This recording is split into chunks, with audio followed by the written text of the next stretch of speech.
Chair, you have a live mic. Right. Ms. Patterson, let's go to the most important. Yes, sir. That brings us to item 2C and 2D. Looks like we're going to do a combo here. So we're going to start out with item 2C, strategic planning. Is that where we're starting, Chris? Yep. All right. Mr. Chris Johnson is going to be here at the podium presenting, and we have some other guests at the table. So several people be participating. Do you want to go ahead and let them introduce themselves while we... Certainly. I'll start, guys. For the record, Christopher Johnson, your Director of Corporate Financial and Management Services. All right. Chris Fabian from Tyler Technologies, ResourceX, your partner in priority-based budgeting. Commissioners, Jesse Muñiz, also at Tyler Technologies, ResourceX, Head of Customer Success, leading the implementation of this project. Good afternoon. Mike Neiman from Strategic Initiatives, our new division we have. Thank you. All right, thank you. And we'll start with Mr. Neiman here and the Collier County Strategic Plan and Priority Projects. Thanks, Chris. Sure. Is that better? Thanks, Chris. Before I begin, I want to take this time to thank the board for having this topic on the workshop today. This is a very important item, and it's important that the board takes ownership of the strategic plan. It's great that you are doing that. It wasn't always the case before, and it's important, and I want to give the board recognition for doing that, and I appreciate that. I also want to take the time to thank the county manager for her support of our division and what we're trying to accomplish, and her leadership in this. The agenda for today, if you want to forward, Chris, is briefly to talk about the current strategic plan. As you can see behind me, the two, the one on the left is the strategic plan, and that is what we created as our priority project list. We'll talk about those individually as we move forward. But just brief recap of what we did last year and a recap of what we accomplished throughout the year as we reported some of these projects. Go ahead, Chris. You can follow through that. This is the framework we chose. Basically, each year our division goes through the framework to make sure it's current, relevant to the issues we see of the day. We review the current plan. We evaluate the priorities that we tracked throughout the year, which last year was 57 projects. And then we report them quarterly and publish them on the website. And then the last box is something we're working with Chris Fabian and his team on linking some performance measurements to the strategy and to the programs that we offer. I think Chris will talk more about that as he gives his presentation later. But that's something that Chris Johnson and I have talked about for a couple of years now, and I'm glad that ResourceX is here to help maybe implement that for us. Next. This is the framework that we chose 2 years ago when we came before you to dramatically change the way we conducted our strategic planning process. At the top, you'll see our vision, mission, and values. They remain constant. We're not asking to change those this year. Same with our focus areas. Those are the 4 general topics: the quality of place, infrastructure, community development, and responsible governance. And then the objectives are what we map a lot of our projects to. And those you see in the bullet points underneath the focus areas. And then last year, we initiated the bottom purple box, which is the priority projects that we may have gotten a little bit too aggressive, but we chose 57, which turned out to be a little bit too much for 2 people to handle. But we will go through those in a minute, but that's the final piece to the 2-page strategic plan. This is a methodology that I kind of came up with after experiencing the 57 projects that were a little bit too much. And I came up with these 3 objectives. To make the list for the priority project list, it should have high visibility and importance to the board, county staff, and the public. And the middle one is the important one we found that may not have been present, which is that there should be measurable work planned throughout the calendar year on these projects. Many of them have that, some did not. And then finally, they should be aligned with what Chris Fabian and Chris Johnson are trying to do with priority-based budgeting. And we believe that the ones we chose this year satisfy all 3 of those criteria. Next. You can skip that, Chris. And here is, again, the current strategic plan, the values, the leads, leadership ethics, accountability, dedication, and service. The vision and mission, that's been with us for quite some time. Again, those things are not proposed to change moving forward. Same goes for the 4 focus areas. We believe those are still current and relevant and fit with what we're trying to accomplish.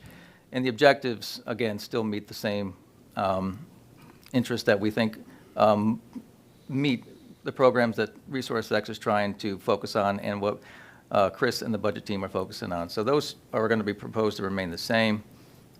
Now, next is the second page, which is the priority list. Now, this one, as you can see, is quite extensive. A lot of these we're going to see in a few minutes proposed to remove from this list for a variety of reasons. One is completed, so that is why that one will be removed. And others will simply be combined under one heading. So the partnership projects will continue, we'll still track them, but under one heading, not the separate bullet points you see here.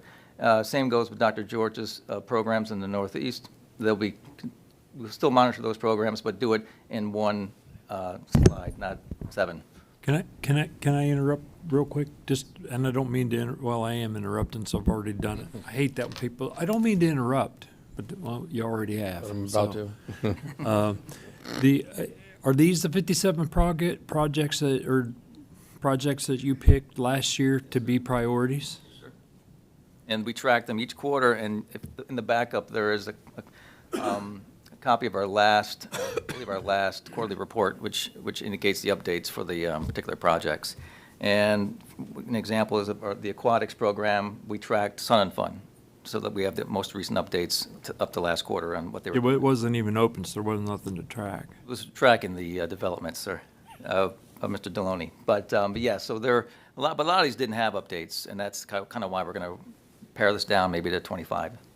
And I'm not trying to tell you how to do your job, but isn't this supposed to be more of a divisional, departmental tracking thing? Couldn't that be dished off to those individual departments so that you became more, as opposed to limiting your scope? Because I love what you're doing, but as opposed to limiting your scope, couldn't we push these to the individual departments with a written decree or a written list of do's and don'ts and reporting times and so on and so forth, so that your department became more of a checks and balance, if you will, so that when Sun and Fun's off project or Trinity's not getting a road built in time or something along those lines? Well, they're doing it currently. What we chose to do is highlight some high-level projects for public consumption, so it's always on the website. Because I found that a few years ago when I came back, that a lot of these projects, you all were asking for updates every meeting. And so I thought, well, it would be a good idea to put this somewhere where we're tracking them on a regular basis. So if you wanted an update, potentially you could look at the website and kind of see in a general form. Public could look at the website. Absolutely. So it was kind of an education and transparency attempt. But yeah, no, the divisions still, the ones that we are removing or asking to remove are going to be tracked by the divisions themselves in their own method. Okay, what, Chris? This just discusses how we evaluate each of these throughout the year, and then in December, go through and make sure that we're ready for this workshop and whether or not we want to make substantive changes. But let me go back. The intent of the strategic plan itself on the first page was it to be a 3 to 5 year document, and we're beginning year 3 of that current iteration. So I think it's still relevant. So I don't expect to make any changes for the next few years. But again, the next slide will show how we mapped. That's the corner, the bottom left corner is a copy of the table that we issue each quarter. And in that table, it'll have the priority, the department, the alignment with the strategic plan focus area, a description of what is going to be accomplished for that priority, and then finally, the farthest right column is the update. And it'll give the update each quarter as to what the staff is doing on that particular project. And ultimately, I guess on the right, you'll see the annual report. We kind of tied that with our life cycle of strategic planning, and then we essentially at the end of the year we wrote an updated annual report that highlighted on the accomplishments of the county staff, and so that is another area of how we kind of circle the wagon on that. Okay, Chris. Yeah, this just indicates that we track the progress of the 57 projects on a quarterly basis. We summarize the results and then publish the report each quarter. on the website for transparency and visibility. And doing so, when I would evaluate the reports each quarter, things became clear that there were some projects that had some flaws in our tracking, and it would have been my fault, not staff's fault, because I think we went too big on some of them. So sometimes the scope was too big.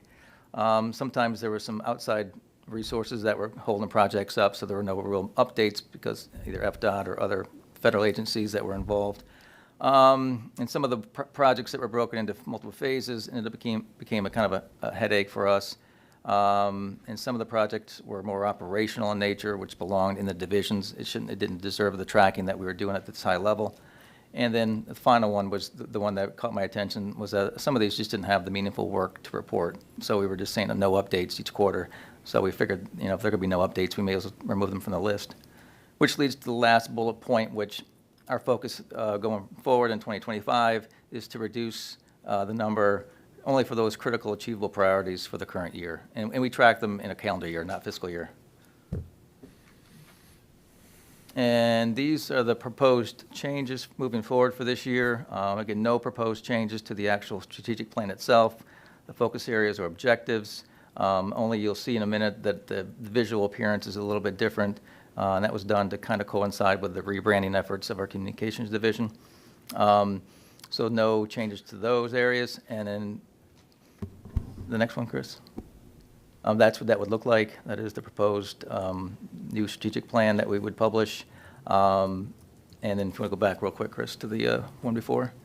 And then we propose to remove that 57 number to 25. 24 of those would be simply removed for the reasons we discussed earlier. And 11 of them would be combined into 3 existing priority projects. So those 11 wouldn't go away. They would simply just roll up under another one. Go ahead. And so that would be it. And this would be the proposed second page. The life cycle looks a little bit different, which is kind of tells us what we do each quarter in the life cycle of strategic planning. But the priorities would fall underneath those headings. And I think there are 25 there. But of course, we're open to the board to add or subtract from that list here today. If there are any other something we may have missed. But that is the proposed strategic plan for next year, or this year, actually. Go ahead, Chris. Next. And that's just a list of the ones we're removing, and there's a variety of reasons as to why. A lot of those are still real priorities. They made more sense to live in the divisions or departments who own them. And some of them are more, again, operational. The asset management plans, very important. We're doing this every day, but it's something that we felt after discussing with the county manager that it shouldn't make this particular list. Commissioner Hall? Thank you, Chairman. So, Mike, as I'm looking at this, I get it that the scope needs to shrink a little bit, but in keeping balance between what is too much versus what is manageable, I would like to see that in these determinations that business as usual is challenged. Right. I don't want to make these determinations based on just business as usual. Well, we couldn't get this done in this amount of time in the past, so we're going to go ahead and just put that off. I just would like to see that, with the division leaders and stuff like that. I'd like to see that challenged as well as made manageable. Mm-hmm. If that makes any sense at all. It did, it certainly did. Maybe to you. I mean, there's some big things on here that, and when you use the word removed, there'll be people that see these slides that aren't sitting in this briefing right now that will go, wow, they're not even going to focus on that, so, maybe the wordage could be better. It's not like you're going to ignore these things, but you're trying to skinny down to the things you're really going to do a deep dive into, but we're not ignoring these things. There's some pretty meaty ones on here, but, I know we can do anything, can't do everything, but.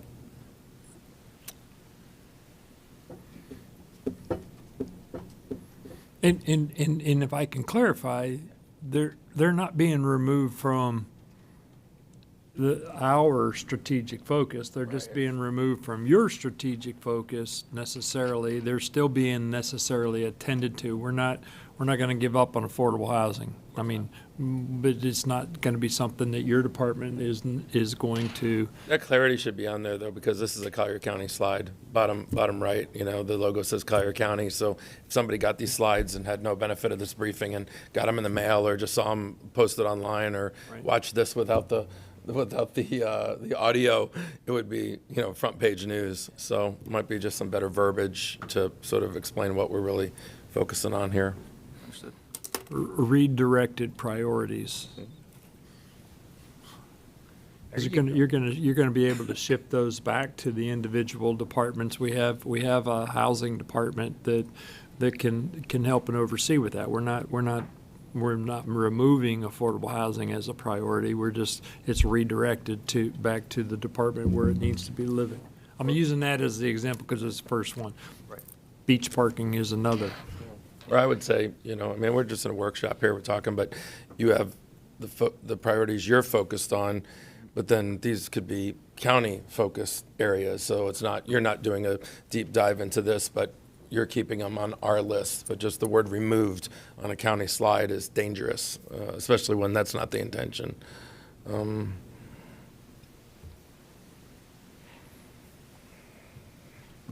All and right. house priority. Apartment and house priority. Next, Chris, I think we're wrapping it up here. You can skip that one, that's the proposed combination. And then briefly, our role with priority-based budgeting is that we believe we have to make sure that the plan itself is aligned with what they're trying to do and accomplish. So our team is working with ResourceX on the next phases of their implementation of priority-based budgeting. And so that simply reflects that we are mindful of that, and everything that we do is tied to what they're trying to accomplish as well. And I think lastly should be the next steps. The next steps is to take the feedback from you all today to finalize this set of priority projects moving forward, to present that list to you for approval in a few meetings from now. And then the last one is, again, that establish a framework to initiate some performance measurements or metrics, working with Chris Fabian and his team from ResourceX. And those are our next steps. That should be it. Any questions or comments? Let me ask you a question, because I'm a little dense here and I'm missing something. These removed priorities are not really removed priorities, but they're going to be placed somewhere else. Correct. And you're removing them because 57 or whatever that number was a fairly large number. But I'm not sure I understand that. It wasn't, that may be the focus. It was a lot of it didn't have the meaningful updates each quarter. So when we were tracking these, for whatever reason, there was a gap in what staff was working on. So the intent was to provide a quarterly report on the progress of these reports. And we found that some of them were having no updates. And so some were removed for that reason. The majority of them are asked to be shifted back to the divisions because they were more operational. They weren't projects per se. The asset management plans and some of the other HR functions was something that we felt didn't belong on this particular list. So on your list that you're going to keep, could you have a line and then say priority shifted to the departments, and then let's Yes, just put absolutely. these, and that solves the problem of them being removed? Okay. Yep, absolutely.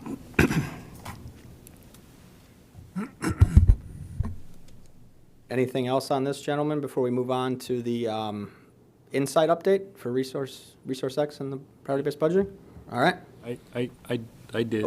Sorry. Commissioner McDaniel. Yes, and this maybe is what we just got done saying, but on the slide right before the next steps, the combined priority, maybe the next slide up, those right there, I was looking at those, and those are almost operational things that could be, Dr. George and his department does a wonderful job with our utilities. It's an enterprise fund. Same with stormwater. It's necessarily under one house. Are these proposed changes to add in for 25 or being redirected? These combined, we tracked these last year, and they were great updates. We felt that the different phases should be just merged into one water resources heading, but keep tracking in our table. We would differentiate in the table, phase 1, phase 2, tanks, pumps, stations, and it would be in the table Thank you itself. for that clarification. Mr. Johnson? All right. Thank you, Mike. All right, I just got to pull up my slides here. Give me 1 second. It's moving on its own. All right, Commissioners, again, Chris Johnson, your Director of O&B for the record. Today we're going to go through, it's kind of exciting, it's been about a year since we started ResourceX, and I know this summer we went through a few of the ROI report and these program insights. Today we're going to give you an update on ResourceX program insights and kind of what the departments in the county have accomplished to date, what we're looking at in the future. And I'll just start by kind of going through an overview, and then we'll go through the implemented insights that have already been implemented. We'll go to the in-process opportunities that we're working through, and then a few additional opportunities that are also kind of in the works or on the horizon. Just to kind of orient us here, I'm going to quickly go over an overview. We received the draft report, the draft return on investment report in July of 2024. From there, the report contained 381 programs that were included and kind of analyzed. Of those programs, 957 insights and example case studies came out of that. During your summer regular board meetings, we had a couple meetings where we talked about some of the insights we were going to look into and where we were going to head with that expansive list of insights. So the insights included multiple different types. We had insourcing insights, revenue generation insights, grant opportunities, efficiency insights, and partnership insights. So that's kind of the background on the insights. So the first thing I wanted to go through was kind of some of the implemented insights that we've accomplished in the time since we started this about a year ago. So this is a summary, and I have individual slides on all these that we can go through briefly. But I just wanted to give you guys the overall view of what has been implemented. The total there is about $37.3 million. We go down here. We have our workforce prioritization pool. We have grants for Palm River and Naples Park. PUD Financial Operations has adjusted user fees, impact fees, and implemented the charges for the credit cards on their end. TMSD, Road and Bridge, Trinity's area, they've adjusted the mulch they're using, inefficiency there. Landscape maintenance contracts have been rebid. They're still in the process of being rebid. This has allowed for some redirection of ad valorem dollars there. Irrigation controllers and IQ water. We've updated irrigation controllers to control irrigation flows and switched over a few of our medians. Actually, I think it was substantial, and we'll get into that in the slide, to IQ water instead of regular potable water.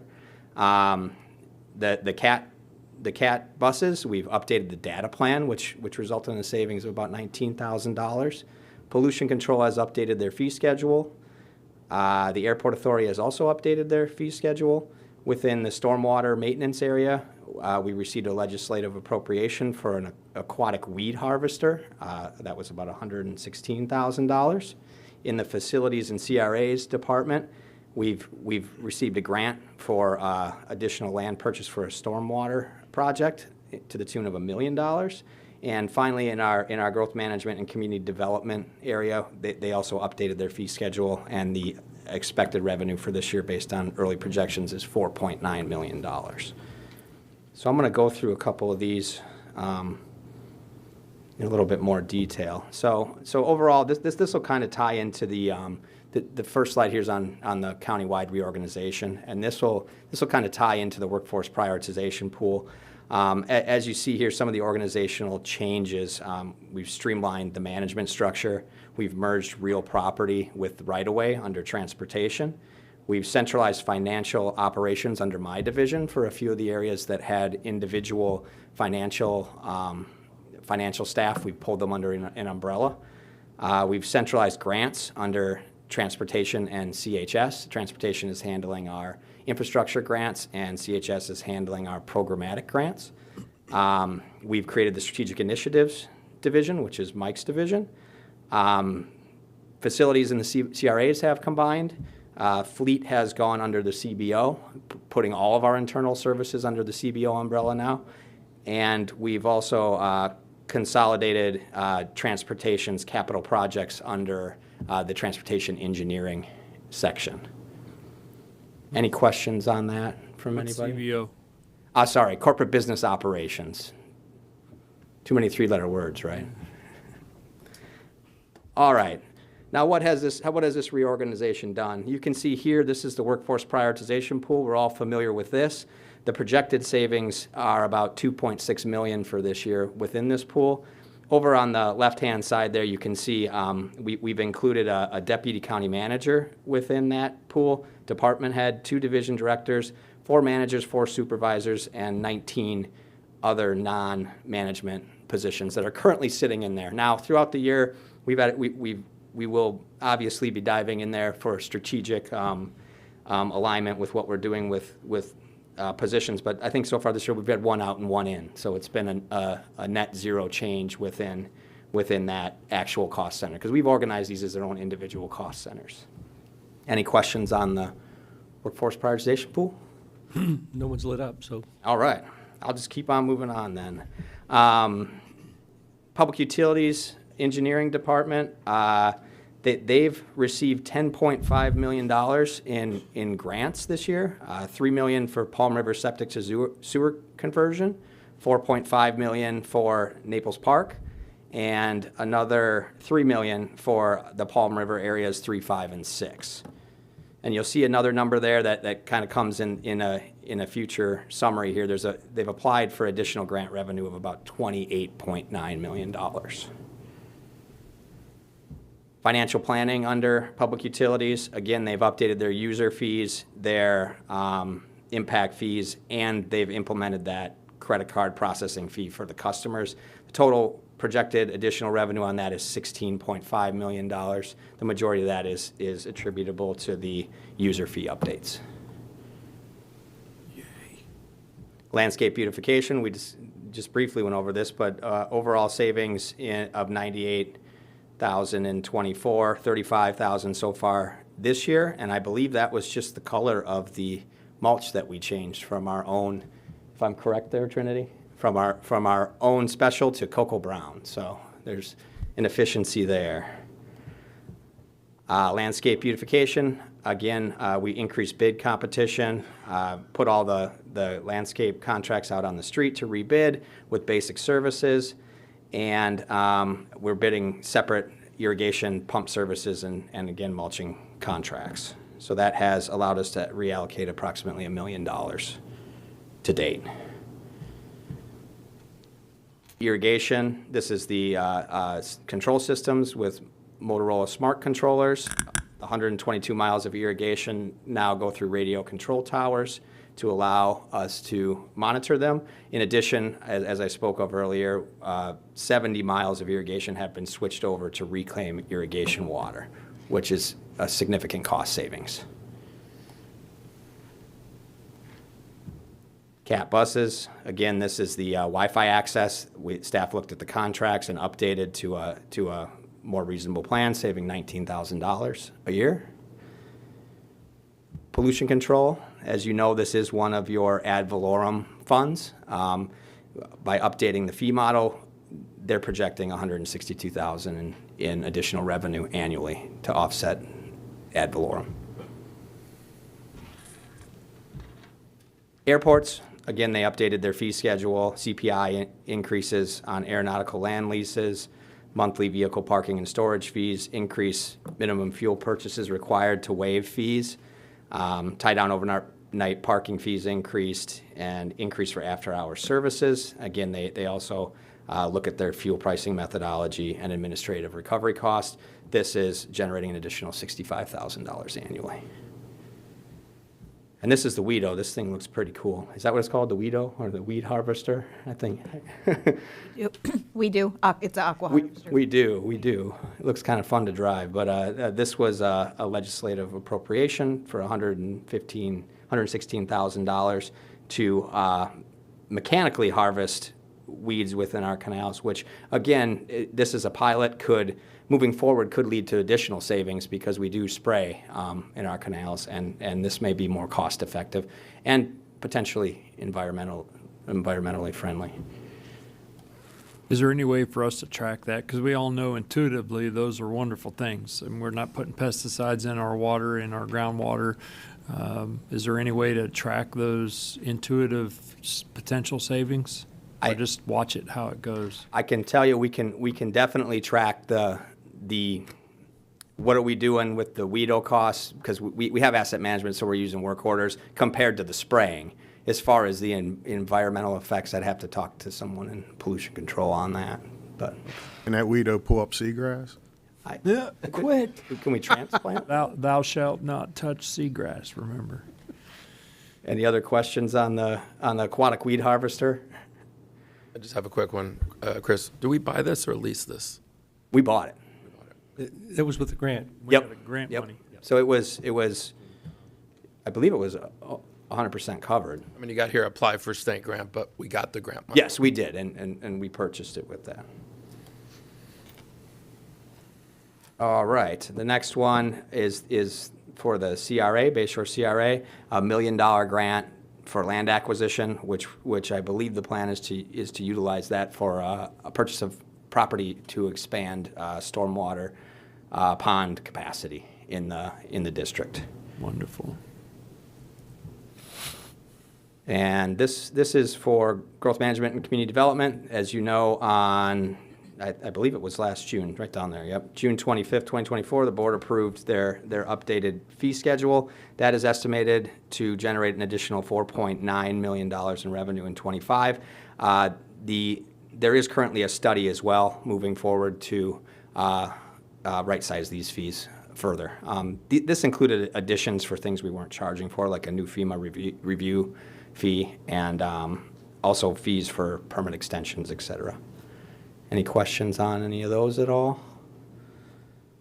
That concludes the already implemented insights. Are you guys? Commissioner Hall has some comments. or Yep. questions. Thank you, Chairman. So, Chris, I get it, where we're implementing the efficiencies and the insights. Those are permanent and those are predictable. But the grants, in that 37 million, I think the grants were a little over maybe 12 million. And those are temporal, with the exception that we get to keep the asset for the we do. Correct. But that's small potatoes compared to the rest of it. But those grants they're non-predictable and they're temporal. And I'm hoping that as we get in the in-process opportunities, we're going to get to the real meat of what's predictable and what's permanent. Don't let me down, Chris. I'm diving in right now. So the next step is our in-process opportunities. So here's the list on these, and I mean, if the board likes, I can go through them slide by slide, or I can just kind of summarize them on this slide for you all. What's the preference of the board? You want to just hear the summaries? Just the summaries. Okay. So again, I kind of pointed it out on the initial PUD slide. The department has applied for an additional $28.9 million in grants. That includes $25 million for the Golden Gate wastewater plant and a pump station as well, and a septic to sewer conversion. CHS is looking at implementing fees for affordable housing monitoring. That could produce an additional $250,000 in revenue. The CRAs are looking at partnerships for their holiday decorations, getting sponsors for that. That has the potential to offset about $20,000. Strategic Initiatives Libraries, looking at fee schedules, non-resident and program fee schedules. That could introduce additional revenue of about $150,000. Human Resources is partnering with the universities for professional development. That has the potential to save about $150,000.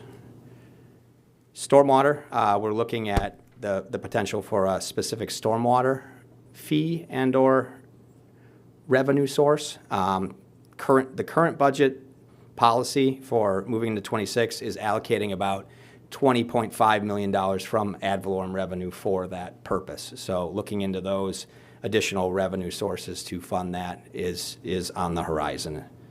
CAT, they're looking at potentially advertising on our fixed route buses. That has the potential to raise us $1 million a year. Again, another grant with engineering. A lot of these grants go to our roads, which, Commissioner, we do keep and get to use. But again, there is upkeep associated with those and maintenance. But looking at CIGP trip grants for Pine Ridge and Santa Barbara widening, that's to the tune of $12 million. SCOP grants for Immokalee Road widening and a few improvements out east, $1.9 million. This one, I know the board, I believe it was 2 years ago during the budget cycle, we discussed Immokalee Road and the Immokalee Road corridor, and we put into our 5-year plan $40 million to try to move forward with the Immokalee interchange. Through a partnership with FDOT, I know Trinity's been working really hard on that. FDOT has moved that up into their plan, and they're also planning on providing us an additional $2 million for utility relocations, and that partnership has a value of about $55.7 million. Looking at facilities, they also are looking at, Parks and Recreation. They're also looking at their fee schedule with the potential to update and right-size fees for their sports facilities and other facilities. That has the potential for $250,000 in additional revenue. And then within growth management, they're also looking at expedited site plan review fees with the potential of $75,000. And then transferring the cost of some of these community studies onto the area that the studies affect, which has the potential for $1 million in additional revenue. And finally, we have DAS strategic partnerships through animal welfare, vets, and other organizations with the potential to raise about $1.5 million. So I'm not sure if that answered your question, Commissioner Hall, but these are a lot of the insights that are currently in process that we're working towards. You danced at it. It doesn't quite get where I want to get to, but I understand the process. Mr. Chair. Commissioner McDaniel. Yes, and just on a couple of notes as we're going through here, when are we going to have a more broadened discussion on the stormwater revenue? You're talking the stormwater utility potentially, or revenue? Yes. I believe that's that the plan for that is to start looking at that at the end of this year. Am I right, Trinity? With a potential implementation in 27 for FY 27. Okay.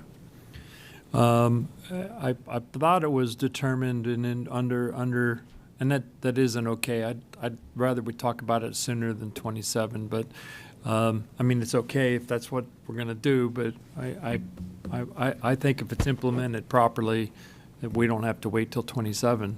We can effectuate a very substantive adjustment in how we're utilizing our ad valorem money with a ramp up on that utility fee. So, but my as far as advertising on the CAT bus, I thought we decided some time ago that we really couldn't do that without opening Pandora's box to allow anybody to advertise. I'm going to look to Trinity on this one. I don't know the Trinity's specifics. coming, and while Trinity's don't go away, Chris. While she's coming up, what's CIGP, SCOP? I know what FDOT stands for, but what do those other two stand for? She can answer those questions for you as well. Okay.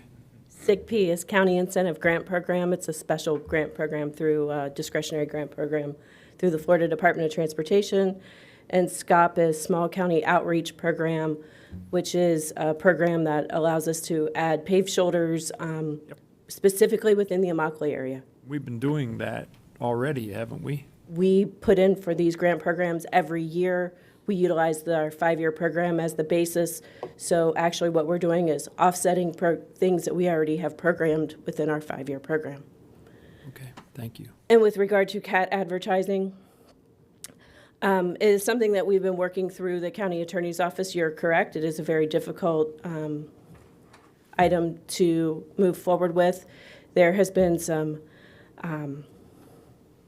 recent litigation in a county to the north of us, so we're kind of waiting to see how that all plays out to determine if we're going to be bringing that back. But it is still something that we want to keep on the radar, that if we can make something work, that we would want to bring that to the board to give that opportunity.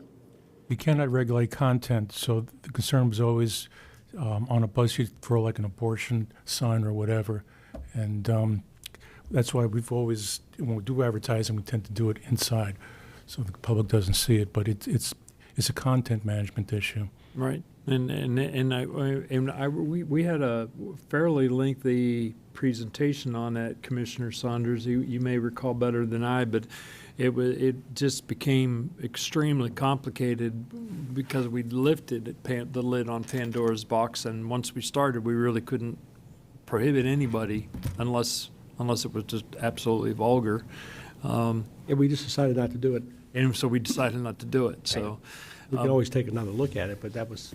absolutely. And before you go away, and I just wanted to add, I wanted to touch on the divergent diamond at Immokalee Road. Didn't we get a report at the MPO that the DOT, through their value engineering on the Moving Florida Forward initiative, is going to pick up that interchange improvements at 75? That's exactly what Chris was saying. In our 5-year program, we had allocated $40 million towards that, but Florida Department of Transportation is going to foot that bill now, so the Board of County Commissioners and the taxpayers of Collier County will not be. Just for a little clarification, because Ms. Scott directed us in this, by putting it in our program and funding it, Ms. Scott was of the opinion that by doing that, we would ultimately be able to get the FDOT to pick it up.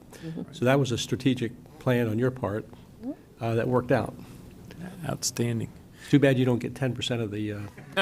Listen, I was in the back with my calculator out, Commissioner McDaniel, 10%. Yeah, I'd be happy to do that if somebody would make the motion.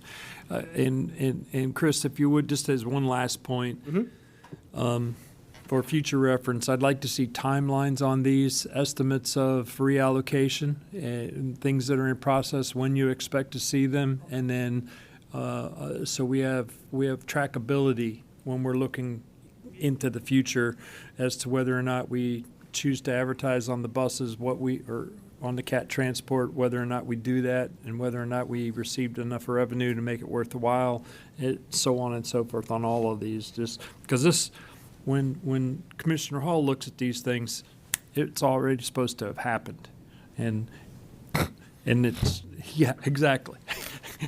That was the first section.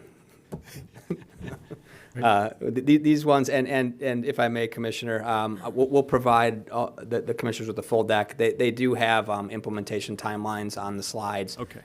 It's just not in the summary table. It was getting too small when I included everything in it, and I had, hard to read on a prompter. So, Commissioner Colwell. Thank you, Chairman. Yeah, I know when we had started this a little over a year and a half ago, a year ago, with Resource X and moving forward, and I think initially our game plan was to take this deep dive and find all this fat and this and that to cut, and I mean, I'm even looking at some of this in-process opportunity summary. I mean, if you really break it down, I mean, our whole idea was to save taxpayers money and have the government run more efficient, streamlined.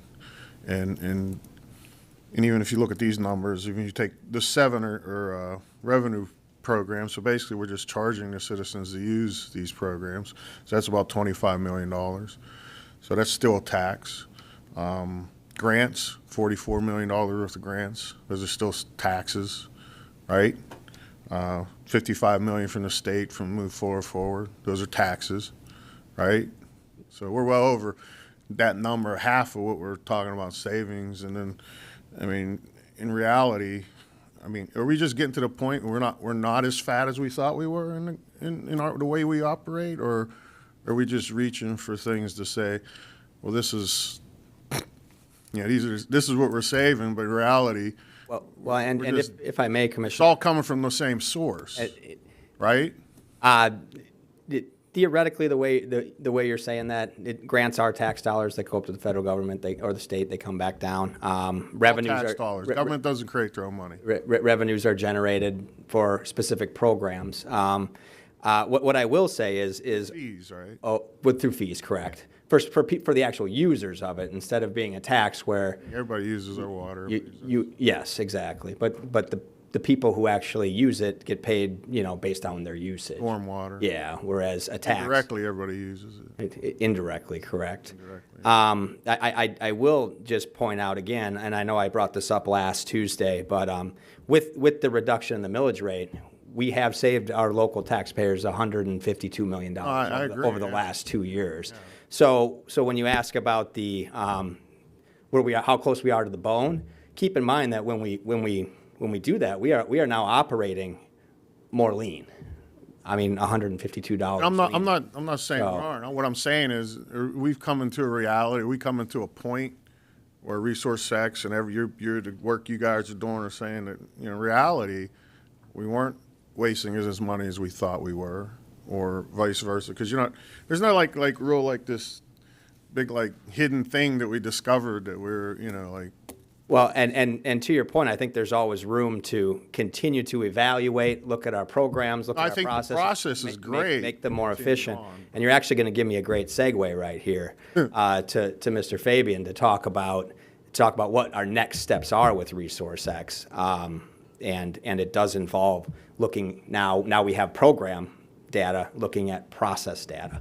And with that, I can turn it over to him, or if you guys still have some more questions. Commissioners. Yep. Commissioner Hall? Thank you, Chairman. Tell me how the stormwater thing works. I'm brain dead on that right now. Are we going to charge for stormwater? This is an old wound. So that we have the ability via Florida statute to charge what is called it's a special assessment relative to stormwater. In order to do it, there's a statutory process that we have to go through to establish the fees, and it measures, in part, it's tied to the actual amount of stormwater discharge created by individual properties. So the test for a special assessment's even higher than the test for like an impact fee or other fees, because it has to directly benefit the fee payer. So the last round of stormwater utility, we actually evaluated every parcel in Collier County, unincorporated county, to look at their impervious area and calculate that stormwater discharge. There are some complexities because of managed systems, so modern stormwater development versus some of the old stormwater systems that we have, how you give credits for people that have private systems that they maintain them. But essentially, it looks at establishing a fee for us to not only do maintenance, but also for stormwater maintenance, also for us to provide for those capital projects.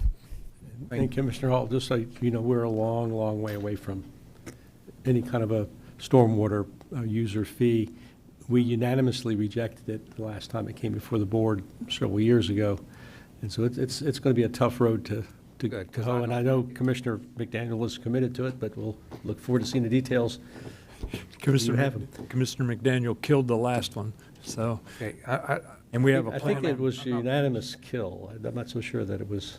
Yeah, But anyway. I'm not finished yet. it was a unanimous kill. So I understand it, but we're still focusing on all of this. We're still focusing on creative ways to increase our revenue, or moving dollars around and calling it victory. Whether it's taxing the people, whether it's getting grants from the government, or whatever it is, it's still not focused on what I want to get to, is what Commissioner Kowal was saying. I want to get to the fat, to the inefficiencies, to where we're operating as big government when we can operate as a smaller government. Whether we can get that there or not, but that's the direction that I want to see us taking, and I haven't seen that so far. I'm being patient, but I'm not. Plain talk is the easiest understood. Commissioner McDaniel. And he jumped to a new slide. The comment that I had to make was these propositions are what Resource X, a portion, I believe, of what Resource X talked to us about on their first report. And I kind of chided you, Chris, a little bit, because I know that reallocation means cutting something is getting cut when you're moving money from here, when you're reallocating. And so reallocating, bringing in additional grant monies, alternative sources from other agencies. Yes, they are tax money, but at the same time, we're freeing up available ad valorem that we had put forth, as Commissioner Saunders pointed out, on the Virgin Diamond at Immokalee Road. We had appropriated in our 5-year plan to budget for that. The DOT saw our willingness to participate and stepped up and grabbed onto it and saw the need for it, and that allows us to reallocate previously committed funds back into other necessary infrastructure and capital projects that we direly need. So and having that timeline will help us a lot as we're, and maybe help Commissioner Hall. I don't know if we can or not, but No, I mean, excuse me for jumping in there, but I'm all about, I'm good with what we're doing. Yep. But I just don't want to see it be all that we do. That's where I'm being patient. Nope, I appreciate that input. I just wanted to show you guys one more slide before I turn it over to Chris. And this is just the additional opportunities that we're kind of looking at. And some of these are the efficiencies that I believe that you're speaking to, Commissioner Hall. The transportation area is looking at updating their pavement inspection model, utilizing technology to more efficiently work on our repaving programs. We're also looking at the potential of organizing tourism on the promotional side as a CVB under a 501c6. That may be a better way to do that, provide some efficiency and some taxpayer savings. In utilities, they're working on a pilot to implement AMI meter reading. Now that reads the meters from a tower, so you don't have to send people out and around, driving around reading meters every day. So there could be potential cost savings with that, trimming a little bit of the fat, if you will, in that area. Another thing that the utility is looking into is low-pressure wastewater systems. Instead of having lift stations that are buried way under the ground, where if you have maintenance, you got to dig all the way down and deal with that, they have, I guess it's more, and again, I'm not an engineer, so I'm just going to do it in layman's terms. Pipes are closer to the surface, there's more pumps, it's low pressure, and it's easier to access and maintain. So those are a few that might fit in what you're looking at there for efficiencies and working towards that. And some of those are already in process. So, and with that, if the board chooses, I can turn it over to Chris. Thank you. 1 second here, Chris. I'll get this up for you. Wonderful. Thank you, commissioners. Thank you, staff, for having us back. We are very fortunate to be moving into the next phase of priority-based budgeting, and we will get into some of exactly what you are looking for the next step. My name is Chris Fabian, as a reminder, from Tyler Technologies, and with me today is Jesse Muniz, who many of you have had the chance to meet. As a reminder, Jesse was a former client and then came to work with us full-time and leads implementations across the country. Let's get into where we are and where we're headed next. Chris, go ahead with the next slide, please. We put this is a new slide that you have not seen before to help us explain timeline in terms of where we have been and where we are headed. And on the title of the slide is Priority-Based Budgeting Data, PBB acronym, as the foundation, the key data set for the type of changes that we're looking for. So you see that over on the left-hand side, our very first effort last year, just 1 year ago, was to create data that did not exist before in order to use this data to now advance into where are we going to find budget savings and new revenue opportunities. Last year, and Jesse will go into this in just a moment as a recap, we created that foundational data set of every program provided by your departments, the costs of those programs, and the measurement of the alignment of programs to your strategic plan results. You see, as we move towards the middle set of bubbles in the diagram, if you will, the middle set is what we use data to produce by way of insights.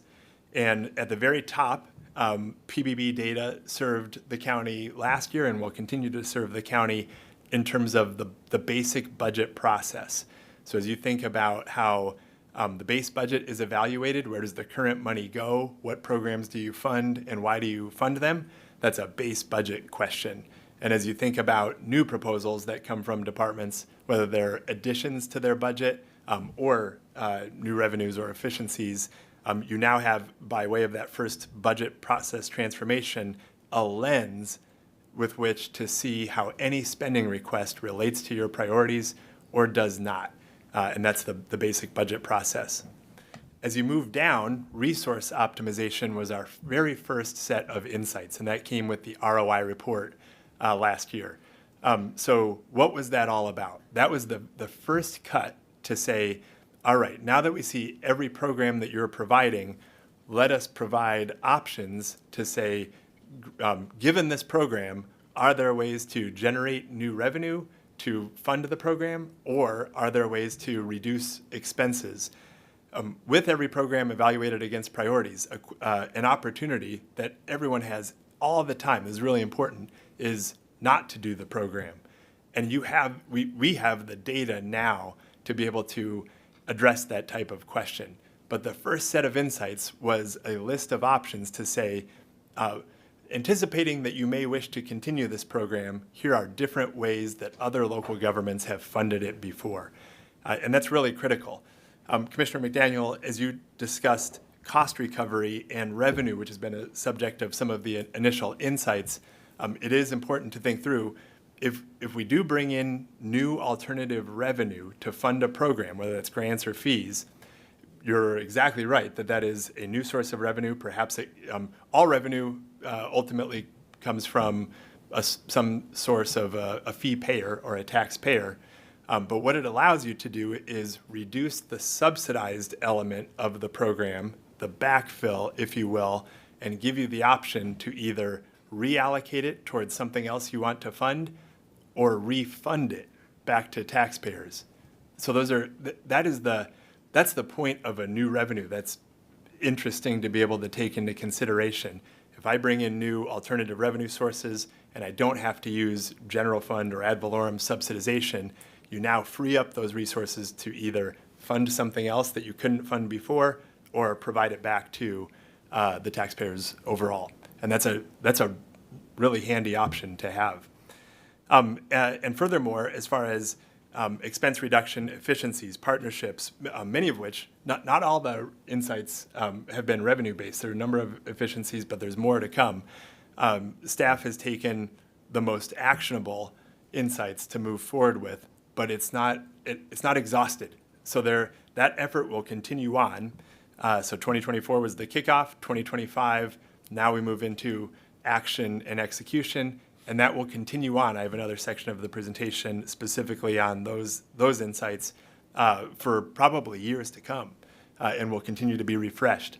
One thing you're building is a culture of resourcefulness, where you're always looking for new ways to consider how you're funding these programs and how to be optimized by way of your resources. Okay, let's move to that third bubble down. Program efficiency is the task at hand this year, and I hope that this is directly on the mark with what you're hoping to get into. But this will be a new set of insights. So the first set of insights were understanding from that PBB blueprint how to fund something differently or how to look at the revenue model, the funding model itself. This year we'll be tackling all programs with process efficiency. What are the key business processes that go into delivering services? How can we come to understand how those processes work, and where we have insights for process streamlining, new technology utilization, the kind of approaches that can help make a program more efficient. So there will be a new set of insights specific to efficiencies this year. And just like last year, you'll get your first report of program efficiencies. Consider them, move to those that are most actionable, and begin to take action on those, just like you have taken action on the first set of resource optimization insights this go around. Finally, last but not least, while resource optimization and program efficiency are two key areas to take a crack at finding ways to use the resources you have more efficiently, we need to move to effectiveness and impact. And the very last step, which we're proposing to consider perhaps a pilot department as late as later this year and moving into 2026, we'll be looking at program impact insights. So shifting the focus from how do we run the program as streamlined as possible to how do we deliver impact to the maximum degree by way of KPIs. And this hopefully is a better depiction, this slide, of the multiple layers or the different sets of insights which are recommendations to question what we do, why we do it, can we run it more efficiently, and ultimately, can we run it more effectively? And that's an impact question. Commissioner Hall. Great. I mean, I said it last year, and I'm going to say it again. I'm beginning to see the method to the madness. Can you just give us an example, a real-life example of a key performance indicator for efficiencies? Yeah, for efficiencies, KPI. I will be getting into that in just a few slides for building inspections. Okay. Yep, you got it. So we're going to take this step by step. Jesse's going to cover the PBB Data Foundation. Then I'm going to move into the resource optimization insights, the program efficiency insights for this year. Jesse will bring us home with program impact, and then we'll show this slide again to see if we're getting clear. All right. Next slide. Commissioners, again, thank you for having me here today. Excited to have been a part of this project. It's been fun to work with the staff, and as I wanted to mention to the board here is, Collier County has done some amazing work with building the PBB data, right? And from its foundation, it's building that data, an additional data layer set that you didn't have before. And so staff's been very engaging. They've been asking a lot of good questions and building that data set to allow us to get to the point that we're getting here today. So I'm going to go through really quick just some foundational data development of how we got here. Chris, next slide.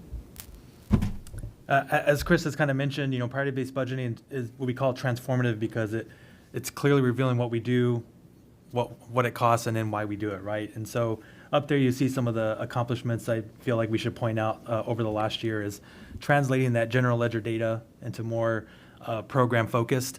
I think one of the biggest challenges and one of the biggest barriers that organizations face when they're doing this project is having that open mind about looking at their budget from a program lens, right? Everyone's so used to seeing budgets at a line item level. Everyone's so used to seeing budgets at a fund, department, division, tax source level. And so to take a step back and actually identify the programs and services you identify and put those in a report that says, here's what we do and here's why we do it. And the staff here has been amazing in developing that data. And that's a huge step one to get going. Again, as we mentioned, each program was evaluated and was based on the alignment with your strategic priorities. Ensuring there's transparency about how those resources are directly supporting your goals.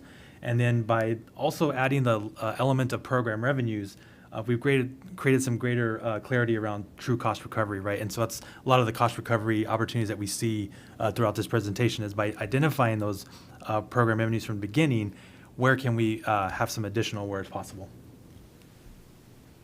So, and it's basically what we did to get to the data that we have today. We went through these stages. So we developed a comprehensive list of all the programs, which last year we developed almost 500 programs. And the staff is already looking at this year and have added a few more throughout the process. And so, again, the staff is very engaging in getting this done. We mapped those costs from a line item level to programs. Again, mapped the revenue as well, strategic alignment. And then that last one there is something that is very important is the program attributes, right? So not only did we look at the programs and align them with the priorities, we also looked at the why, right? So why are we providing these services? Why are we providing these programs? And that's a huge key data point to identify because with those data points, you can now determine what service levels do you need to have in order to run your government efficiently. You talk about running a lean government, a big government at a smaller price. That's where we start to get those data points is where, when we look at the data points of the why we're doing it, is it mandated? Is it demand increasing or is it decreasing? Is it something that we're the only ones that can do? When you evaluate against these basic points, now you can start looking for quote unquote the fat of government and where you can kind of pull back on service levels. So that's what we're going to be aiming towards is those key data points are going to help us get there. Next slide. All right. And yeah, I'll turn it over to Chris to kind of talk about the ROI report in general. So insight set 1, the ROI report, and resource optimization.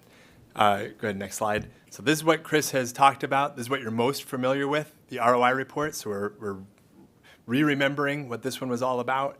But the first set of insights allowed you to evaluate or scrutinize how all of your resources are going towards the programs that you fund, and asking the question, can we provide this program differently than how we're providing it today in order to reduce subsidization, whether that's through new alternative revenue, program efficiencies, partnerships, and some of the examples that Chris pointed to today.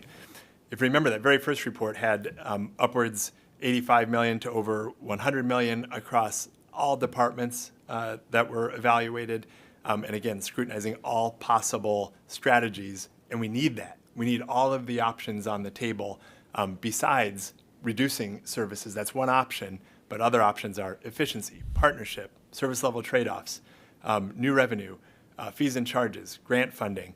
Those are the alternative options to resource or fund a current program overall. Next slide, Chris.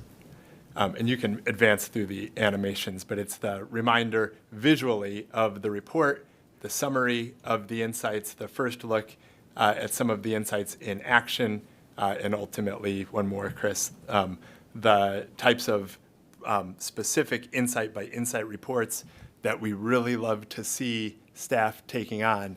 It gets back to that accountability of each and every insight that we're looking at. What's the timeline? Are we actually able to move forward with each of these? Again, just as a reminder, comprehensive look at all of the programs backed by case study examples of how other organizations have been able to do this before.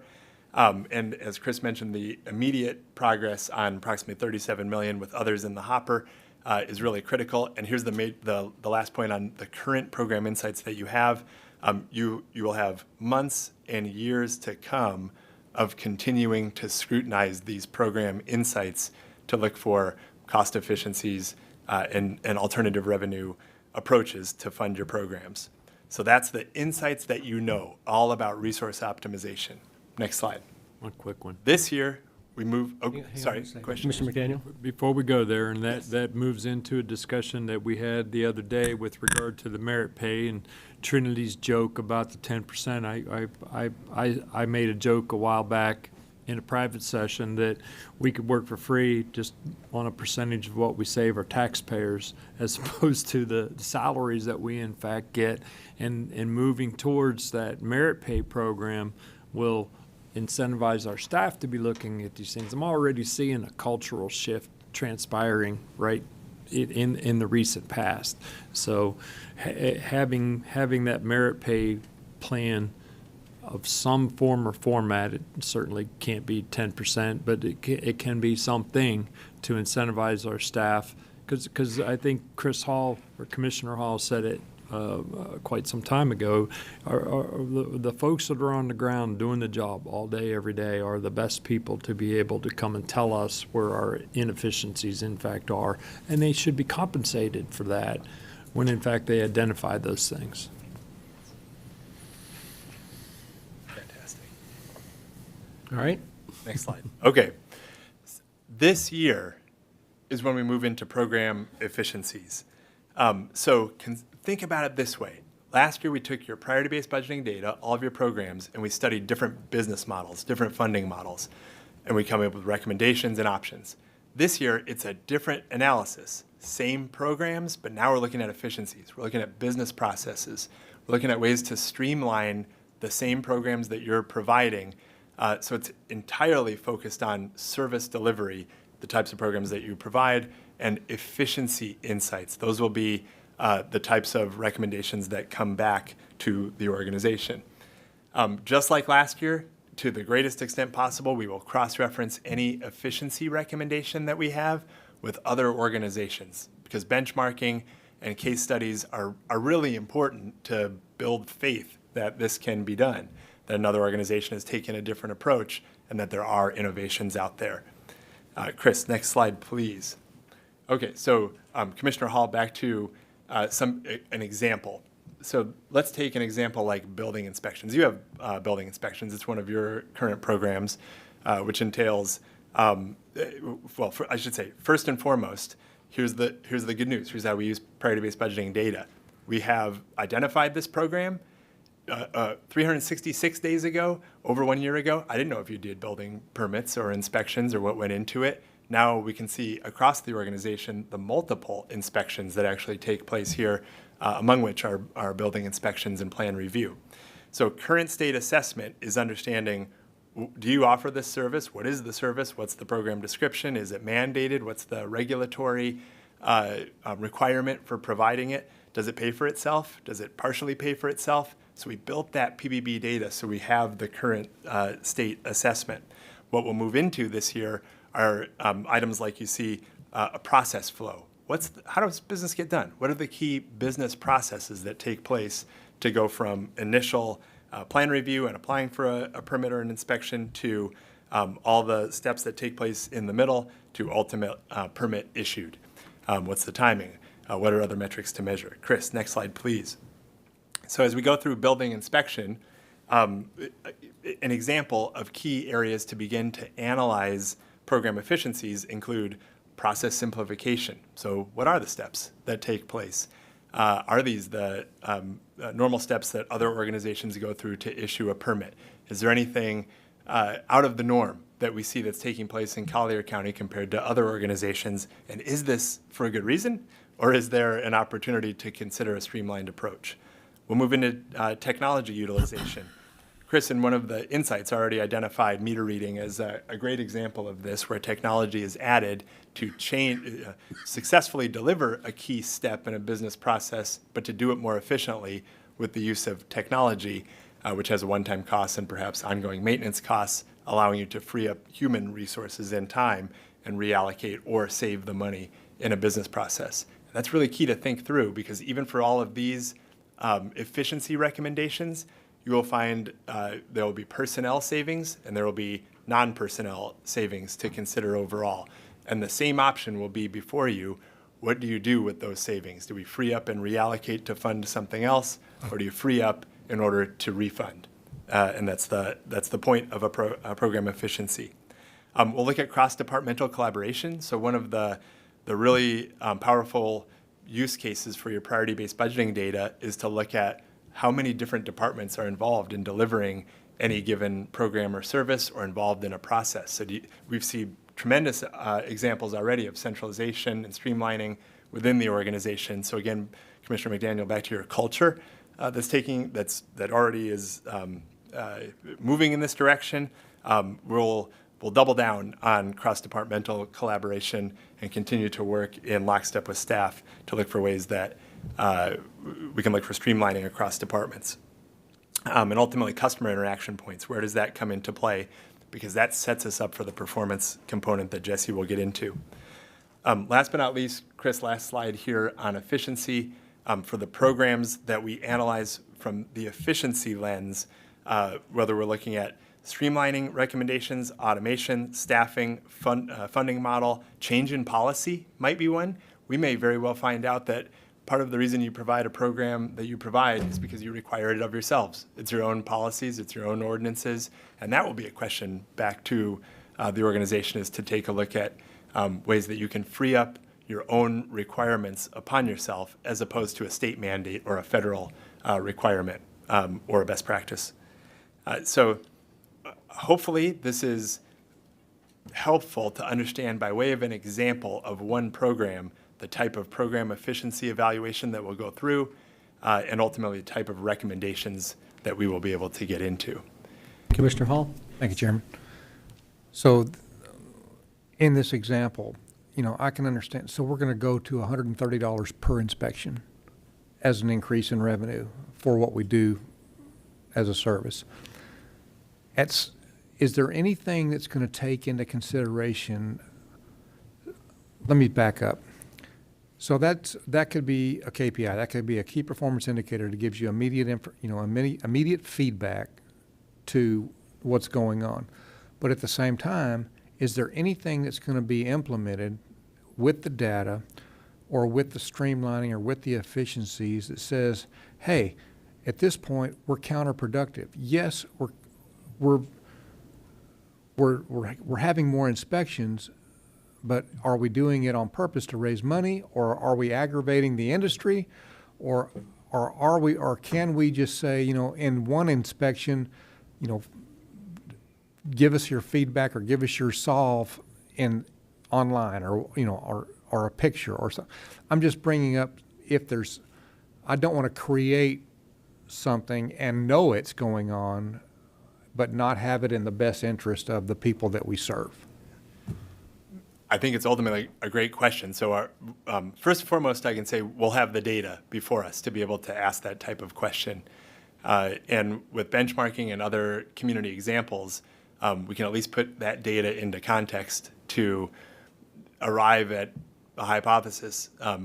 Is this appropriate? The fees that we're charging for a permit in order to deliver it with a certain turnaround time, looking for, we have customer service enhancements. Interviewing of stakeholders will be a key component as well, to look for, can we get the rest of the story?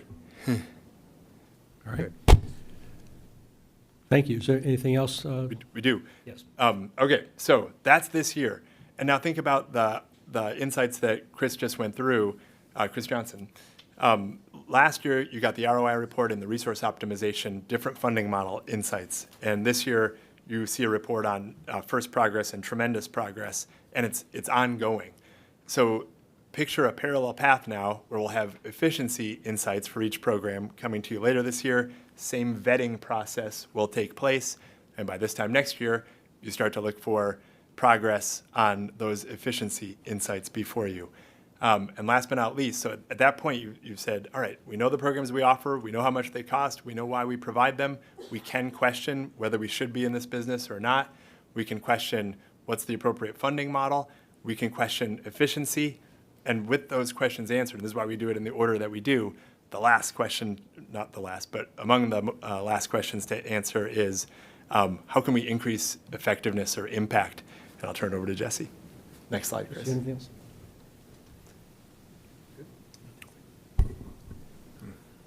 I think the key here on this slide, and I won't read it word for word, but I think the key here is that now that we have that program inventory, now that we have all the data that we developed, it's about just continuous improvement. It's about constantly evaluating the data, constantly reviewing the programs that we offer, and just finding ways to ensure that we're accountable for all the dollars that we're investing, right? And I think the key theme here is value.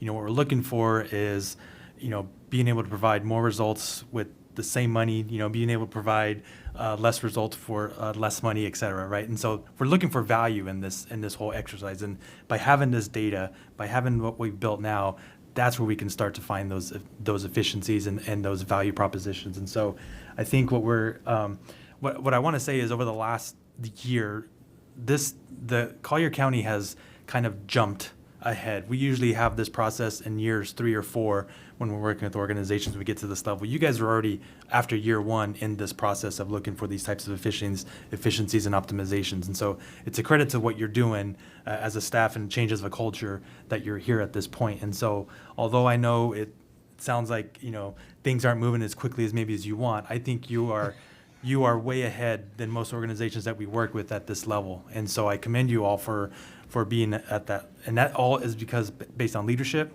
It's all based on the direction that you want to go and having a staff that is really willing to step in and to do that. And so, again, you guys are doing an excellent job, and it's been fun to work with you on this project, and I'm really looking forward to seeing what those efficiency gains that we can get over the next year and going forward.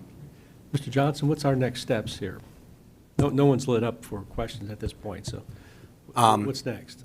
This is the end of our presentation today. So as far as I'm having a great time.